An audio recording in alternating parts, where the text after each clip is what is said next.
No one wants to see Yoel Romero leave the UFC.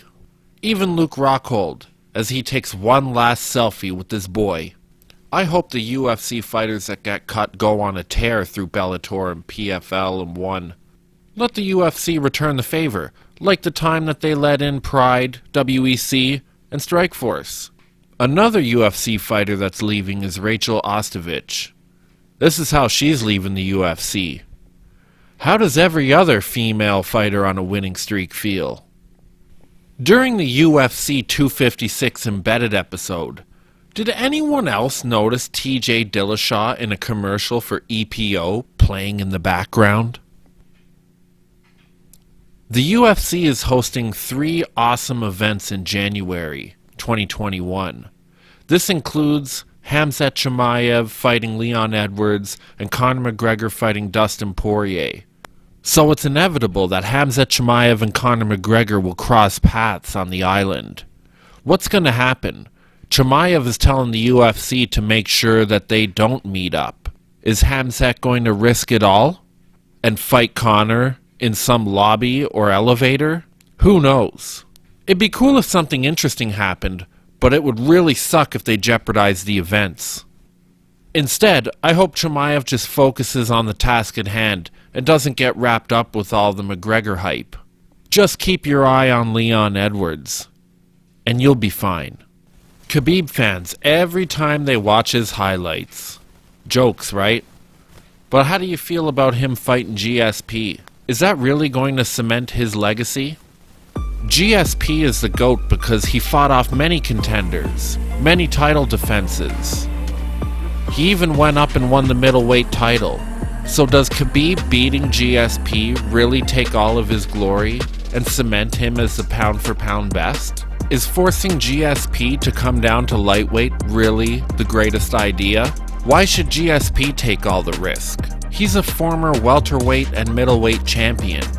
A lot of UFC legends have fought off multiple contenders, changed weight classes, won 2 different championships. When are you going to step up and take the risk, Khabib? Instead, you want GSP, a former welterweight and middleweight champion, to come down to your wheelhouse so that you can have the advantage. Where's the legendary status in that? Don't get me wrong, I think you are one of the best. I'm just a little hard on you because you want to be known as the pound-for-pound best. And that needs to meet a certain amount of criteria. The fans aren't going to jump on board just because you have 3 title defenses and you submitted all 3. And your rise was amazing, beat all the right guys in all the right ways. But to be a legend, you have to do legendary things. You can't just say, my goal was to win the belt. That's it, I'm done. Oh, by the way, can you please consider me the best pound for pound in the world over John Jones? Thanks. No. There's plenty of champions that even have more title defenses than you that are still not considered the pound for pound or GOATs. And the only reason I'm a little upset is because I want to see you come back. I want to see you beat everybody, clear out the division, go up, maybe fight for a title. Not that I'm sure you'd beat Usman, or even Colby for that matter, but it would still be great for the sport. I know you're a fighter that takes risks. I mean, fighting Gaethje, Poirier, McGregor, those are risky fights. But I want to see you take a risk like fight more welterweights. Fight someone in their prime instead of making an aging GSP drop weight classes to come and fight you at lightweight. You already cut so much weight, you already have a hard enough time. Why not just fight GSP at welterweight? At least give him a shot. But if he does really kick your ass, well, that's going to really mess up a lot of things. I bet your ego would make you want to fight long after 29-1. You'd definitely want some revenge or to figure out how you can further cement your legacy as the pound for pound. Let's go, Khabib. I'm waving the flag for your return. I want to see it. I'm a huge fan. I just don't want to beat around the bush. Quitting at the top of your game is great for your career, but it's not great for the fans and cementing your legacy with them. All your biggest fans are saying, hey, he's accomplished what he said he wanted to do. That's great, but don't be asking for GOAT or pound for pound status. Anyway, I'm not that excited for the GSP fight. It would still be one of the biggest fights in UFC history, even bigger than the current biggest fight, which is Izzy versus Jon Jones. Now that's an amazing stylistic matchup, but it would pale in comparison to the return of GSP versus the return of the Eagle. Now I want to wrap up 2020 with the top UFC KOs. But first, let's talk about the fastest rising MMA journalist in the game, the Schmo. Ariel Helwani has a few choice words. Now, as far as the knockouts go in 2020, there have been a lot of great contenders. The mainstream consensus is definitely Buckley's knockout with his spinning back kick at UFC Fight Island 5. No doubt. We will probably never see anything like this again.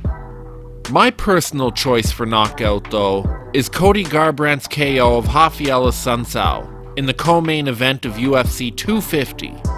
Assunção is a highly ranked and respected fighter and has been forever. Anyone who wants a shot at the title has to go through Assunção. So this is the best KO against the best competition. Garbrandt's right hand came from the bleachers, but that's not to say that he didn't time it perfectly with his back up against the fence, drawed him in, and let her rip. I'm just glad Gaethje didn't KO Tony, or I'd have to make this my personal pick, and I'd be losing my shit right now. The honorable knockout mentions, of course, Chaos Williams flatlining Abdul Alisson, which I feel sorry for that guy's next opponent, and Kevin Holland dominating Jacare, then ending it with strikes from his back. Everyone thought that Jacare had to take Holland down so that he could win, but Holland proved everybody wrong with this one. I am definitely a big Kevin Holland fan now. He's done it this year. So yes, these two amazing KOs and UFC nominees deserve an honorable mention. However, my heart goes out to the underdogs. I'm naming Cub Swanson and Jan Blachowicz as my 2020 honorable mentions. Cub Swanson had to fight Daniel Pineda, who was on a 5-fight win streak. So naturally, Cub came in as the underdog, returning from a massive knee surgery from Submission Underground. People thought Cub might be in the twilight of his career, but he proved everybody wrong with this knockout. What an amazing performance. He strung together an amazing finishing combination. Cub Swanson is a fan favorite, and he deserves to be recognized for this amazing knockout. I was on the edge of my seat for this one. Jan Blachowicz definitely deserves an honorable mention for knocking out Dominic Reyes. Jan was also an underdog. Everybody's always talking about Reyes and his performance against Jon Jones. A lot of people think that Reyes won that Jones fight. I kinda thought the same thing. But in the interviews leading up to the Blachowicz fight, Reyes keeps talking about Jon Jones, keeps trolling him on Twitter. I find that fighters don't really show up when they have all these things going on outside of the octagon, looking past their opponents. Don't forget, guys, there's a killer standing right in front of you. But what do I truly know about their mind state leading into the fight? Sometimes it's exciting when they want to look past their opponents. Khabib did it, Conor did it, Chimaev's doing it. It makes for a great hype train. But that doesn't mean it's great for everyone. Some people just need to keep their shit together. I was going to put a lot of money on Jan Blachowicz to beat Reyes. I just had a feeling that that Polish power was going to pull through. And yeah, I know Thiago Santos knocked out Jan, and that's going to make for a great title defense someday. I don't fall for MMA math. I'm all about styles make fights. I do wish Thiago Santos was able to be more active though. There's another guy coming off a big surgery and injury. But Jan definitely makes for an exciting light heavyweight champion. And I'm not counting him out against Izzy. I wouldn't be surprised if Jan cracks Izzy a good one. Because I mean, look at the Izzy versus Kelvin Gastelum fight. That's one of my favorite fights of all time. And Izzy's never been punched in the face so much in his life. And he's suffered knockouts before in kickboxing. So this Jan versus Izzy fight is an amazing fight. And could put the stop and end the hype train to that Izzy versus Jon Jones fight. But hell, I'd watch it even if Izzy did lose, you know? It's not all about losses in MMA. We don't need to treat them like boxing and give the best guys all these tomato cans so we can see these spectacular knockouts. We've realized in MMA that this shit'll happen anyway. I don't care if John loses his next fight and Izzy loses his next fight. I'll still want to see them fight. I still want to see Khabib versus Tony. I don't care. MMA math means nothing to me. Conor can beat Poirier. Poirier already beat Gaethje. And maybe Gaethje beats Conor. We could have a big love triangle going on. And it wouldn't matter to me. These guys can all rematch each other. There's so many sick matches to be made. We might get knockout of the year in January 2021. Look at the main events we got. Conor versus Poirier. Chimaev versus Edwards. Holloway versus Kattar. Like, who the hell knows what that's going to be like? That might be fight of the year right there. All the other months are going to have a lot to live up to after January.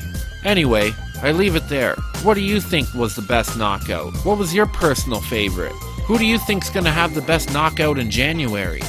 Who's Conor going to call out if he wins? Because Ali is already trolling him on Twitter about Khabib. So there could be a build-up there. But I figure he's going to call out Khabib in the octagon, and he's going to call out Pacquiao behind closed doors. Anyway, if you like what you're hearing, please hit the subscribe button, like, comment, whatever, and we'll see you next time.